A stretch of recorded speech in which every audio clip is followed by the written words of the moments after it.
నాన్న ప్రేమ చాలాసార్లు మనకి కనిపించదు. ఎందుకంటే అది మాటల్లో ఉండదు, పనుల్లో ఉంటుంది.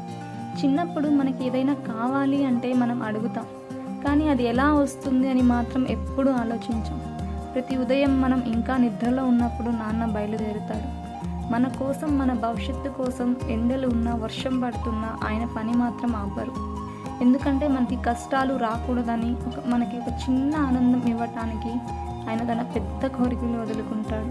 మనకి మంచి దుస్తులు ఉండాలి, మంచి చదువు ఉండాలి, మంచి జీవితం ఉండాలి అన్నది ఆయన ఒక్క లక్ష్యం. కానీ మనం ఆయనని ఎప్పుడైనా కూర్చోబెట్టి మాట్లాడామా? నాన్న మీరు ఎలా ఉన్నారు అని అడిగామా?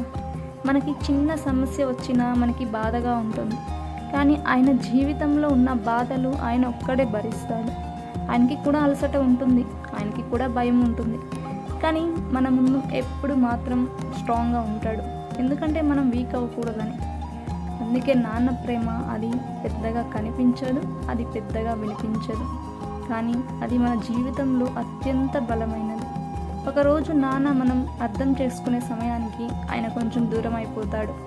అందుకే ఇప్పుడే చెప్పండి, ఇప్పుడే అడగండి, నాన్న మీరు నాకు చాలా ముఖ్యమైన వారు అని. ఏమంటారు?